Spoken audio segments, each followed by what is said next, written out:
আমাদের দল নিয়ে সর্বদাই ষড়যন্ত্র হয়ে থাকে। স্বাধীনতা সার্বভৌমত্ব রক্ষা করার এই দল বাংলাদেশের সকল বিপদের সময় বুকে তাজা রক্ত ঢেলে দেওয়ার জন্য রাজপথে অবস্থান নিয়েছে।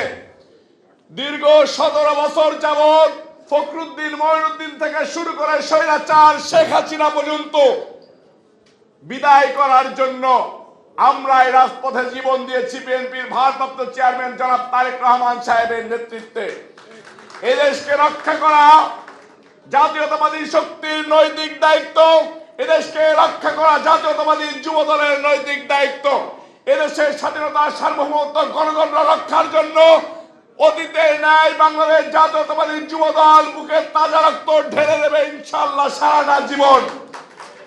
স্বৈরাচার হাসিনা বিরোধী আন্দোলনে আমরা যেরকম ঐক্যবদ্ধ ছিলাম, সামনে ঠিক একইভাবে আমাদেরকে ঐক্যবদ্ধ থাকতে হবে। স্বৈরাচার হাসিনা ছিল একটা দৃশ্যমান শক্তি। আমাদের সামনে যে শক্তি এখন উপস্থিত হয়েছে তারা অদৃশ্য শক্তি, তারা কালো ছায়া, তারা বাংলাদেশের মাটিতে কালো ছায়া বিস্তার করে বাংলাদেশকে ধ্বংসের ষড়যন্ত্রে লিপ্ত হয়েছে।